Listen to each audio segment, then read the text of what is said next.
नमस्कार, कृषि दर्शन कार्यक्रम में आपका बहुत बहुत स्वागत है। मैं हूं आपके साथ पूजा और मैं हूं चंदन।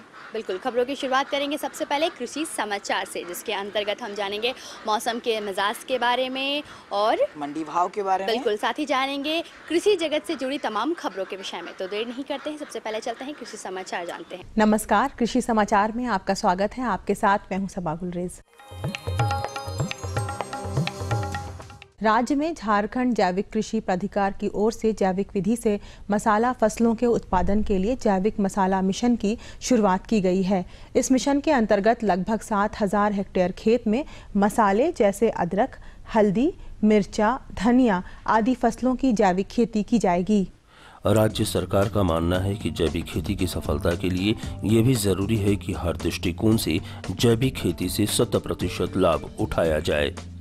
इसके लिए सभी तरह के फसलों के उत्पादन के लिए जैविक खेती अपनाने पर जोर दिया जा रहा है। इसी उद्देश्य को लेकर जैविक विधि से मसाला फसलों की खेती करने के लिए जैविक मसाला मिशन की शुरुआत की गई है। अभी शुरुआती दौर में 7,000 हेक्टेयर खेतों में अदरक, हल्दी, धनिया, मिर्चा जैसे मसाला फसलों का उत्पादन जैविक विधि से करने की योजना बनाई गई है। इन दिनों अपने राज्य झारखंड में भी ग्रीन हाउस, पॉली हाउस की अवरोधी नेट हाउस और वॉक इन टनल जैसी संरचनाओं को द्वारा संरक्षित खेती की जा रही है। किसान इस विधि से सालों भर बेमौसमी खेती करके विशेष लाभ उठा रहे हैं। दरअसल सब्जी उत्पादन, बिजड़ा उत्पादन और पौधशाला के लिए संरक्षित संरचनाओं का उपयोग किया जाता है। झारखंड में अभी पौधशाला और बिचड़ा तैयार करने के अलावा खास तौर पर बेमौसमी सब्जी उत्पादन के लिए संरक्षित संरचनाओं का इस्तेमाल किया जा रहा है। ग्रीन हाउस, पॉली हाउस, कीट अवरोधी net house, walk in tunnel या प्लास्टिक लो टनल जैसे संरक्षित संरचनाओं का चुनाव स्थान विशेष की जलवायु को ध्यान में रखकर किया जाता है।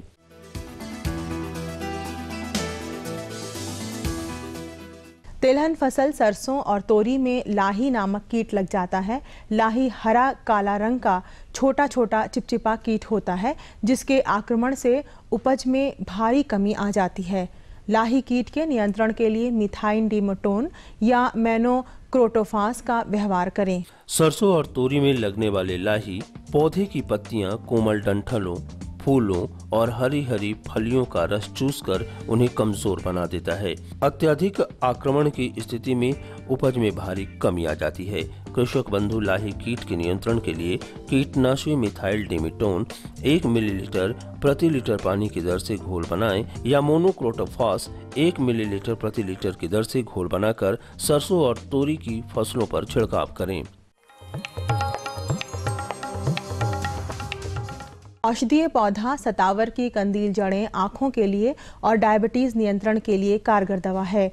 सतावर के बेहतर उत्पादन के लिए उन्नत प्रभेद IC 47-1900, IC 47-1903, IC 47-1905, IC 47-1907, IC 47-1908 और JS1 लगाएं। औषधीय पौधा सतावर की कंदील जड़ों से दवा बनाया जाता है। सतावर आंखों के लिए हितकारी है, साथ ही शुक्रवर्धक, डायबिटीज नियंत्रण, बलवर्धक, टॉनिक, ल्यूकोरिया, एनीमिया, भूख न लगना, पाचन सुधारने और मानसिक तनाव से मुक्ति के लिए औषधि बनाने के काम आता है। सतावर के बेहतर उत्पादन के लिए IC 47-1900, IC 47-1903, IC 47-1905, IC 47-1907, IC 47-198 और JS1 नामक उन्नत प्रभेद लगाएं। डच हो उस कृषि उपकरण का नाम है जो खेतों में नाली खोदने, मेड़ बनाने और फसलों की निकाई गुड़ाई करने का काम करता है। 3 कार्यों को निपटाने की क्षमता इसे किसानों के बीच लोकप्रिय बनाता है। इसकी कार्यक्षमता 12 से 15 डेसिमल प्रतिदिन है। किसान अपने कृषि संबंधित 3-4 अलग अलग कार्यों के लिए अलग अलग कृषि उपकरण खरीदता है, तो ये उसके लिए महंगा सौदा साबित हो जाता है। इस लिहाज से डच हो जैसे कृषि उपकरण किसानों का सच्चा हितैषी साबित होता है, क्योंकि ये अकेले 3 कार्यों को निपटाने की क्षमता रखता है। किसान डच हो की मदद से खेतों में नाली खोदने, मेड़ बनाने और निकाई गुड़ाई का काम भी कर सकते हैं। डच हो की कार्यक्षमता प्रतिदिन 12 से 15 डेसिमिल है। एक प्रगतिशील और जागरूक किसान हर साल हर फसल की खेती से मिले अनुभव से कुछ ना कुछ सीखता है। यही सीख उसके अनुभव को समृद्ध करता है और यही अनुभव उसके बेहतर और उन्नत खेती का आधार होता है। आज जो किसान हमसे मुखातिब हैं, उनके लिए उपज की बेहतरी और खेती की बेहतरी दोनों जरूरी हैं। एक किसान है जिनकी गिनती उनके गांव में एक सफल किसान के रूप में होती है। ये इसलिए सफल नहीं है कि इनके पास ढेर सारा खेत है, इसलिए भी नहीं कि ढेर सारी खेती की सुविधाएं हैं, बल्कि इसलिए कि अनुभव के धनी हैं। इनका तजुर्बा ही इनके पैदावार और खेती के तरीकों को उम्दा बनाता है। तो चलिए इनसे मिलते हैं। आज हम जो मुकाम पाए हैं, आपको जानकर आश्चर्य होगा कि आज से हम 4-5-6 साल पहले आर्मी ज्वाइन किए थे, मगर वहां जाके लगा कि हमको इससे अच्छा अपना खेत में हम कर सकते हैं और हमने आर्मी को रिजाइन किया। उसके बाद घर आके सोचा कि भाई अब आर्मी छूट गया और घर आके अब तो खेती ही करना पड़ेगा, तो क्यों ना हम खेती जो करें उसको थोड़ा आधुनिक ढंग से, मतलब वैज्ञानिक पद्धति से करें, ताकि हमको बढ़िया से बढ़िया लाभ हो और हम किसी नौकरान से कम पैसा ना कमाएं। यही सोचकर हमने खेती का शुरुआत किया। और अब एक नज़र राज्य के 3 प्रमुख शहरों के मौसम के मिजाज पर।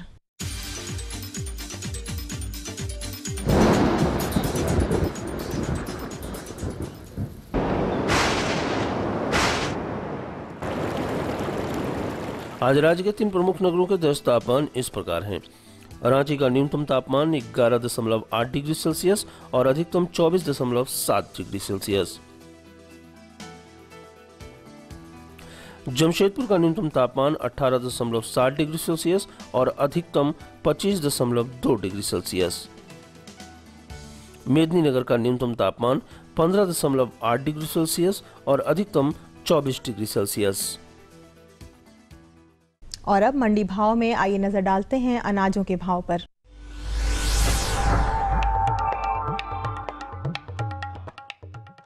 आज कृषि उत्पाद बाजार समिति पंडा रांची में दर्ज किए गए विभिन्न खाद्यान्नों के थोक भाव इस प्रकार हैं।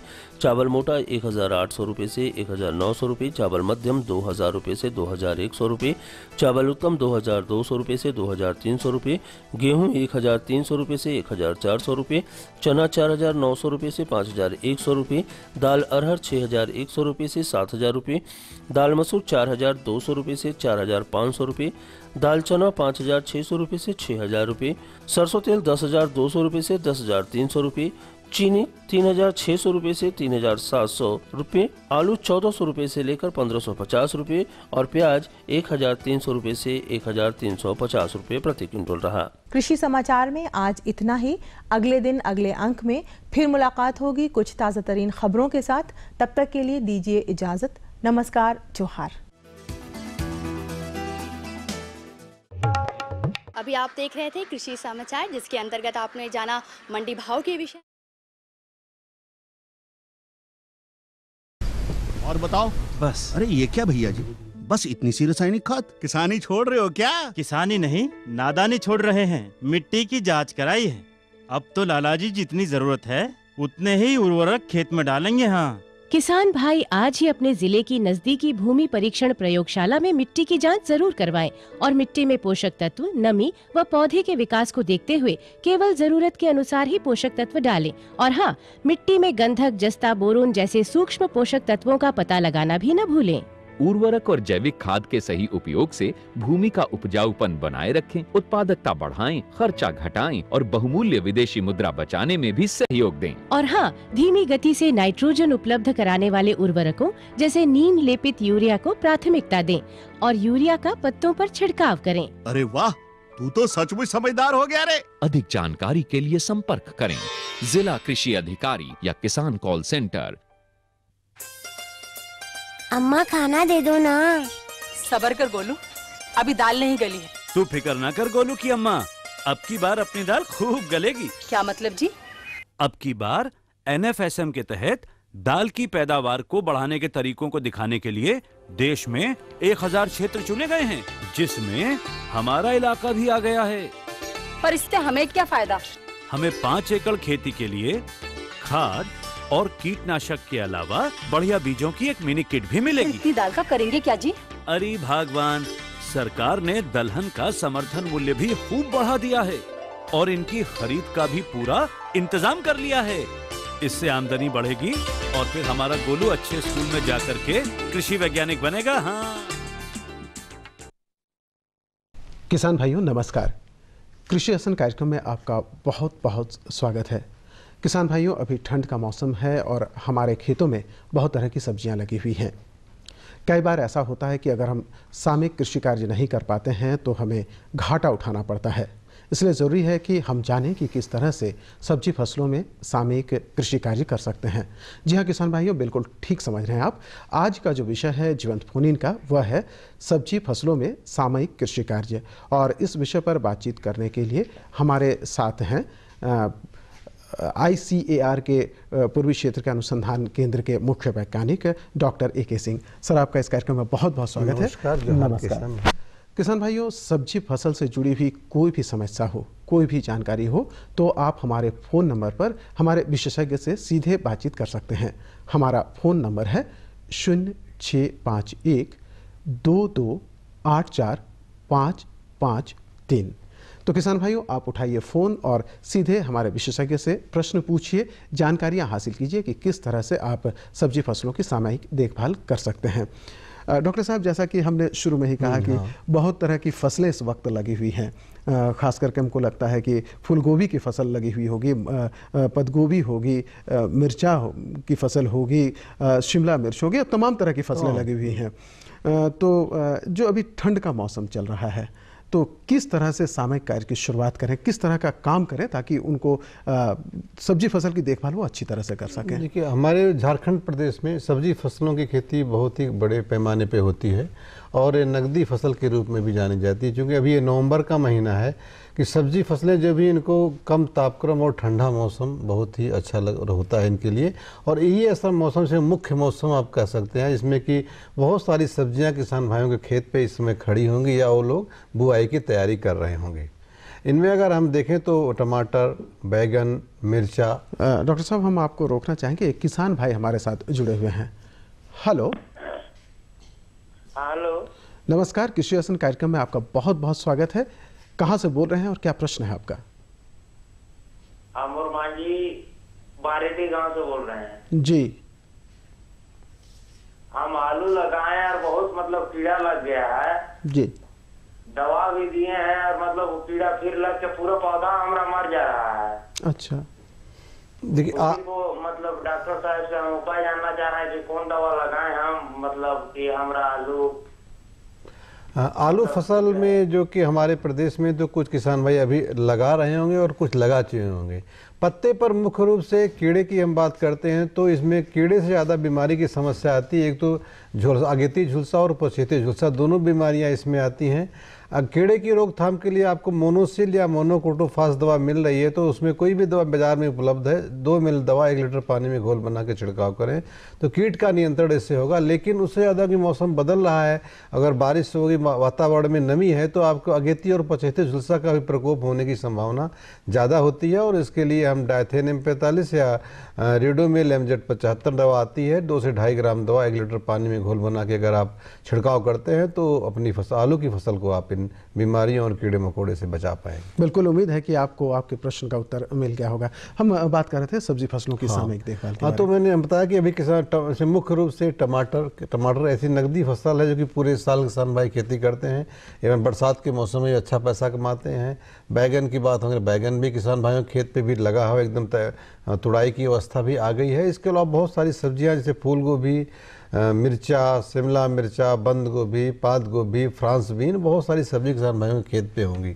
तो सबसे पहले हम बैगन की ही बात करते हैं। बिल्कुल, क्योंकि बैगन एक ऐसी सब्जी की फसल है जो कि जिसकी खेती पूरे वर्ष होती है। और हम लोगों ने ऐसे यहाँ पे हमारे प्रदेश में मुख्य रूप से जीवाणु मुरझा रोग की समस्या आती है, जिसके लिए हम लोगों ने अपने जो मना अनुसंधान केंद्र प्लांडू रांची है, हम लोगों ने रोग रोधी किस्में जीवाणु मुरझा रोग से रोग रोधी किस्में हमने विकसित किया है। उसमें टमाटर, अगर बैगन में देखें तो स्वर्ण प्रतिभा और स्वर्ण श्यामली दोनों किस्में बहुत अच्छी हैं। एक गोल बैगन में स्वर्ण मनी भी किस्म हमारे केंद्र से निकली है, इसका बीज किसान भाई ले जाते हैं और लगाते भी हैं। लेकिन एक सबसे प्रमुख शत्रु जो बैगन का है वो है फलंग तना बेधक कीट। इसकी रोकथाम के लिए किसान भाइयों को हम लोग अभी तो झंडा शुरू हो गया तो इसका प्रकोप भी कम हो गया होगा, लेकिन फिर भी अगर फल एवं तना बेधक कीट का प्रकोप हो रहा हो तो किसान भाई लार्विन की दवा 2 ml दवा 1 लीटर पानी में घोल बना के छिड़काव करेंगे 10 से 15 दिन के अंतराल पे, तो फल एवं तना बेधक कीट का नियंत्रण। डॉक्टर साहब, हम इसी संदर्भ में एक बात और जानना चाहेंगे, इससे पहले कि हम उस प्रश्न को रखें आपके पास, एक किसान भाई हमारे साथ जुड़ गए हैं। हेलो हेलो, नमस्कार, कृषि दर्शन कार्यक्रम में स्वागत है आपका। क्या प्रश्न है आपका? सर, हमारा फूलगोभी खराब हो रहा है। नहीं, फूल गोभी खराब हो रहा है तो किस तरह के लक्षण उसमें दिखाई पड़ रहे हैं? खराब होना तो कई, ठीक, समझ गए। फूल गोभी में एक जो कीट जो कि पत्ता गोभी करता है वो फूल गोभी में भी नुकसान करता है। देखिए, एक कीट की रोकथाम के लिए आप मोनोक्रोटोफास दवा मिलती है तो ठीक है, नहीं तो नुआन या नुआक्रांत दवा लेकर के छिड़काव करें। 2 ml दवा 1 लीटर पानी में घोल बना के छिड़काव करने से इस कीट का नियंत्रण होगा। लेकिन समस्या है कि ये कीट जब अंदर फूल के अंदर पहुंच जाता है तो उस समय इसको नियंत्रण कर पाना बहुत ही मुश्किल हो जाता है। इसलिए शुरू की अवस्था में जब पत्ते फूल बनने की अवस्था हो उस समय अगर कीटनाशक दवाओं का छिड़काव करें किसान भाई तो निश्चित रूप से जो पिल्लू है इससे अपनी फसल को बचा सकते हैं। डॉक्टर साहब, हम जब बात कर रहे थे तो बैगन की बात कर रहे थे। बैगन की बात कर रहे थे। आपने बताया कि कई तरह के रोग लग सकते हैं, तो जो रोग लग रखे हैं उनके लक्षण क्या होंगे? किस तरह से पहचाने किसान भाई कि ये रोग लग रहा है और हम इसका निदान करें? देखिए, बैगन में जब भी जीवाणु मुरझा रोग आता है तो एकदम पूरा पौधा ही सूख जाता है जड़ से। उसके लिए हमने बताया कि रोधी किस्में लगाएं। लेकिन 2 और भी बीमारियां, एक बैगन के फल पे एक हल्के भूरे रंग के चकत्ते बन जाते हैं, फमोप्सिस ब्लाइट नाम से जाना जाता है। वो भी कहीं कहीं हमारे प्रदेश में उसके भी में पाया जाता है और इसकी रोकथाम के लिए हम लोग फफूंदनाशी दवा, चाहे वो डायथेनियम 4500, इसके 2 से 2.5 ग्राम दवा 1 लीटर पानी में घोल बना के अगर किसान भाई छिड़काव करते हैं जो अपने बैगन का जो फमोप्सिस ब्लाइट रोग कहते हैं उससे भी नियंत्रण किसान भाई पा सकते हैं। डॉक्टर साहब, हम रोकेंगे, एक किसान भाई हमारे साथ और जुड़ गए हैं। हेलो जी, स्वागत है आपका कृषि दर्शन कार्यक्रम में। हेलो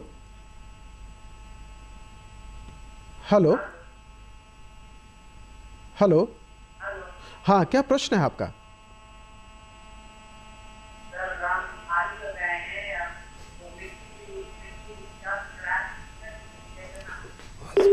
संपर्क नहीं हो पा रहा। हाँ, लगता है उनके साथ हमारा संपर्क है। आप फिर एक बार कोशिश करें, आप अपने प्रश्न को दोबारा रखने की कोशिश करें। कई बार डॉक्टर साहब हम देखते हैं, बतौर किसान भाई भी इसके भुक्तभोगी होते हैं कि बैगन में काफ़ी कीड़े लग जाते हैं। बैगन को काटा गया, काफ़ी कीड़ा लग रहा है, तो शुरुआती दौर में ही कुछ ऐसा ये है या इस वक्त कीड़े लगते हैं? क्योंकि हम सामयिक देखभाल की बात करें तो कौन कौन से उपाय अपनाएं? बैगन में हमने पीछे भी बताया भी आपको थोड़ी देर पहले कि फल एवं तना बेधक कीड़ा जो कि पूरे बैगन की फसल को बर्बाद करता है। और जैसे ही किसान भाई अगस्त के महीने में इसकी रोपाई करते हैं, खासतौर से अगस्त से सितंबर का जो महीना होता है और अक्टूबर भी उसमें आप जोड़ सकते हैं, जबकि नमी ज़्यादा रहती है, कभी कभी बारिशें भी हो जाती हैं और जाड़ा के पहले इस कीट का प्रकोप बहुत होता है।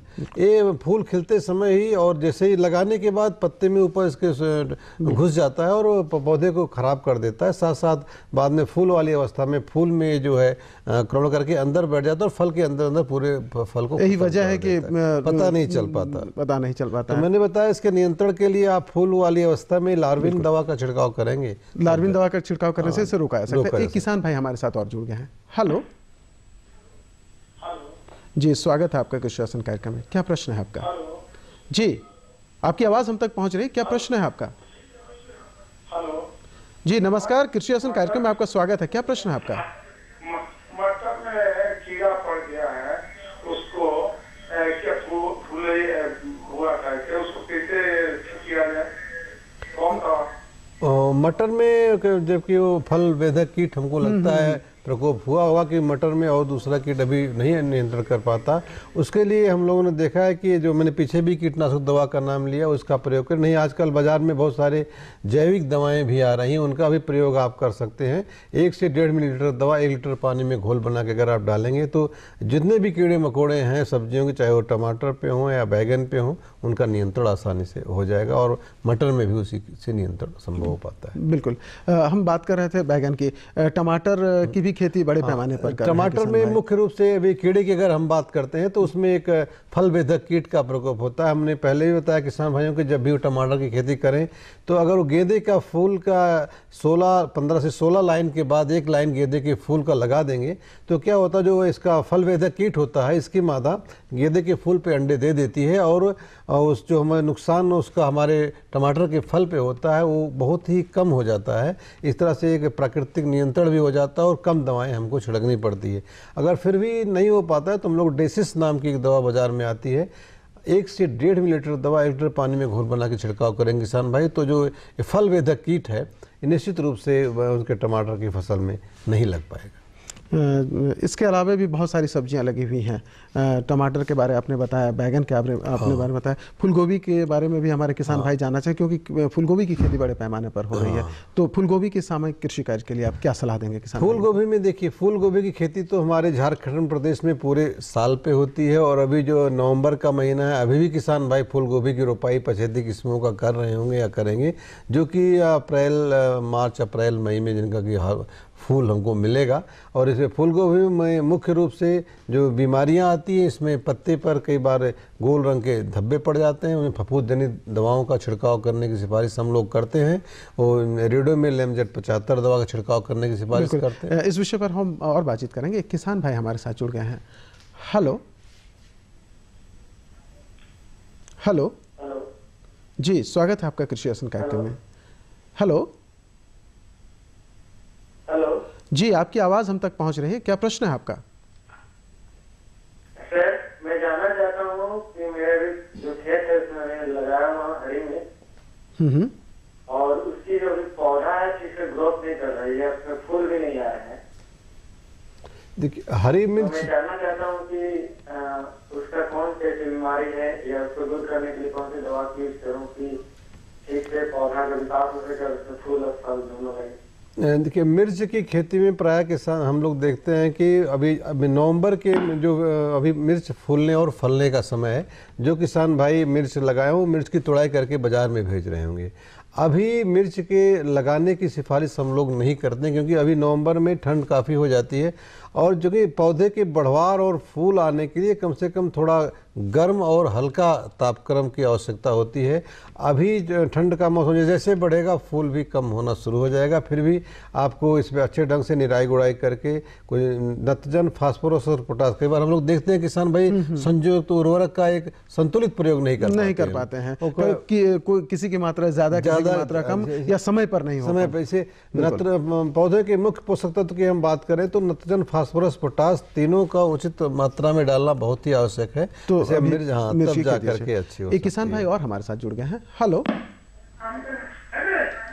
हेलो हेलो जी, स्वागत है आपका कृषि दर्शन कार्यक्रम में। हाँ बिल्कुल, आपकी आवाज आ रही है, क्या प्रश्न है आपका? जी सर, मेरे पास मैंने मूली का खेती किया हुआ सर जी, और उसमें तो धुआं पीलू लग जा रहा है और इधर तो हो नहीं पा रहा है सर। कि मूली एक जड़ वाली फसल है, इसमें आपको कीटनाशक दवा का छिड़काव बहुत करने की ज़रूरत नहीं है। पत्ते तो ज़्यादा साग के रूप में प्रयोग करते हैं। अगर आप अच्छे ढंग से गोबर की सड़ी खाद या केचुआ की खाद का प्रयोग करेंगे और जैविक खाद का प्रयोग करेंगे तो आपके मूली की फसल अच्छी होगी। फिर भी कीट नियंत्रण के लिए आप मोनोसिल दवा का छिड़काव 1 मिलीलीटर दवा 1 लीटर पानी में घुलबना करें तो जो कीड़े हैं, जो पत्तियों पर जो कीड़े लगते हैं, जो कुतर देते हैं या रस चूसते हैं, उनकी संख्या कम होगी और मूली की फसल अच्छी मिलेगी आपको। किसान भाइयों, हम आपसे एक अनुरोध करना चाहें कि जब भी आप हमारे साथ बात कर रहे हैं, विशेषज्ञ से बात कर रहे हैं, तो आप अपने टीवी का वॉल्यूम कम कर लें ताकि आपकी आवाज़ साफ साफ हम तक पहुंचेगी और हम प्रश्नों का जवाब अच्छी तरह से दे पाएंगे। डॉक्टर साहब, हम बात कर रहे थे विभिन्न तरह की फसलों के बारे में, मिर्चाई की भी बात हो रही थी। कई बार देखते हैं हम कि मिर्चा में कुछ काले काले धब्बे लग जाते हैं और मिर्चा का स्वाद भी बदल जाता है और ख़राब लगने लगता है। तो क्या ये कोई रोग का कारण है या इस वक्त कुछ इसके लिए कुछ किया जा सकता है? मिर्च एक ऐसी फसल है जिसमें कि बहुत ही प्रभेद में विभिन्नता पाई जाती है, क्योंकि छोटी से लेकर के जो कि बहुत, जितने भी मिर्च छोटी होती तीतापन ज़्यादा होता है और बड़ी मिर्च। तो मिर्च में काले रंग का भी एक जो हमारा प्रभेद है, जो कि देसी प्रभेद काले रंग का। इस प्रश्न को हम आगे लेंगे। एक किसान भाई हमारे साथ जुड़ गए हैं। हेलो हेलो संपर्क नहीं हो पा रहा लग रहा है। हेलो लगता है इनके साथ हमारा संपर्क नहीं हो पा रहा है। हाँ बिल्कुल, वही मिर्च की बात कर रहे थे हम। अंदर कुछ बीजों में कुछ काले काले धब्बे हो जाते हैं, लगता है कोई कीड़ा वगैरह क्या? मिर्च के अंदर कभी भी कीड़ा नहीं पड़ता है, क्योंकि मिर्च में दो ही समस्या आती है। एक तो उस पर रस चूसने वाला के जो पत्तियों का रस चूसता है, और उसमें फफूंद एक आती, पूरी मिर्च सड़ना शुरू हो जाती है, फफूंद जनित बीमारी। एक दो मुख्य बीमारियां उसमें आती हैं, और इनके रोकथाम के लिए फफूंद जनित दवाओं का छिड़काव हम लोग बोलते हैं। और अभी ऐसा मौसम है, कुछ अगर छिड़काव नहीं भी करेंगे, इसमें केवल रस चूसने वाले कीट का नियंत्रण कर लेंगे तो मिर्च की अच्छी पैदावार उनको निश्चित रूप से मिलेगी। एक किसान भाई और हमारे साथ जुड़ गए हैं। हेलो जी। हेलो जी, स्वागत है आपका कृषि दर्शन कार्यक्रम में। क्या प्रश्न है आपका? फ्रांसबीन का पत्ता पीला पड़ रहा है, और क्या कहते हैं उसमें सिकुड़ रहा पत्ता, क्या देना होगा? ये इनका कहने का मिर्च का फ्रांसबीन का पत्ता पीला पड़ रहा है। इसमें फ्रांसबीन पे या जो भी इनमें रस चूसने वाले कीट का प्रकोप होता है, माइट भी आजकल आ रहा है, तो एक ओमाइट नाम की दवा का छिड़काव अगर करेंगे तो माइट के नियंत्रण के लिए बहुत ही अच्छा है। 1 से 1.5 मिलीलीटर दवा 1 लीटर पानी के हिसाब से घोल बना के ओमाइट का आप छिड़काव करिए, तो जो ये चूसने वाले माइट से इनका नियंत्रण हो जाएगा, और पत्ता पीला भी नहीं पड़ेगा, और आपका फ्रांसबीन की फसल अच्छी मिलेगी। डॉक्टर साहब, बहुत सारे किसान भाई इस वक्त मटर की खेती या तो कर रहे हैं, शुरू कर रहे हैं, या बहुत सारे लगा चुके हैं। मटर की फसल अभी तक बाजार में बहुत नहीं आ पाई है, तो इस समय क्या कुछ ऐसे सामयिक कार्यों के बारे में बताएंगे या लगाने की तैयारी के बारे में बताएंगे जिससे किसान भाई हमारे? मटर एक बहुत अच्छी दलहनी सब्जी की फसल है। अगेती मटर जिसमें आर्केल किस्म आता है, उनकी की खेती किसान वही फली आर्केल के भी बाजार में आ रही है। और अभी यहाँ पे हमारे प्रदेश में अगर किसान भाई जो कि धान काटने के बाद कई बार मटर की खेती करते हैं, तो अब मटर में अभी बुआई का एकदम सही समय चल रहा है। जो किसान भाई मटर के बुआई नहीं कर पाए होंगे, वो जो है हमारे केंद्र से विकसित स्वर्णमर और स्वर्ण मुक्ति दोनों किस्म की खेती कर सकते हैं। इसके अलावा एक सलाद मटर भी हम लोगों ने विकसित किया है, स्वर्ण तृप्ति करके, जिसकी कि पूरी फली खाई जाती है सलाद के रूप में। तो इसका बीज भी आप किसान भाई ले सकते हैं, और इसके बीज करीब 80 से 90 किलोग्राम बीज 2.5 एकड़ में लगता है मटर का। लाइन से लाइन की दूरी हम लोग 30 सेंटीमीटर और बीज से बीज की दूरी 10 सेंटीमीटर रखते हैं। एकदम बुआई का सही समय है, और अभी किसान भाई अगर मटर की बुआई कर देंगे, बीज के अंकुरण के लिए ध्यान रखना है कि हल्की नमी खेत में होना बहुत ही आवश्यक है, क्योंकि पीछे अभी बारिशें हुई भी थी और एकदम नमी भी है, और सिंचाई करने की जरूरत नहीं पड़ेगी। तो अभी तुरंत किसान भाई अगर मटर की बुआई कर देंगे जिन किस्मों का मैंने नाम लिया, तो मटर की फसल से भी वो अच्छा मुनाफा कमा सकते हैं। बिल्कुल, उम्मीद है किसान भाइयों की जो सब्जियां आपकी खेतों में लगी हुई हैं वो निश्चित रूप से अच्छी होंगी। और जैसा कि डॉक्टर साहब ने बताया कि बहुत सारी दवाइयां हैं जिसका आप प्रयोग करके सब्जियों को कीट लगने से या तरह तरह के रोगों से बचा सकते हैं। किसान भाइयों, आप हमें उम्मीद है कि आप हमारे इस कार्यक्रम से बहुत लाभान्वित हुए होंगे। डॉक्टर साहब, आपने हमारे किसान भाइयों को इतनी अच्छी जानकारी दी, इसके लिए आपका बहुत बहुत धन्यवाद। और किसान भाइयों, आप दूरदर्शन के साथ बने रहिए, और कृषि दर्शन की पूरी टीम को फिलहाल दीजिए इजाज़त। अगले कार्यक्रम में फिर होगी आपसे मुलाकात, तब तक के लिए नमस्कार।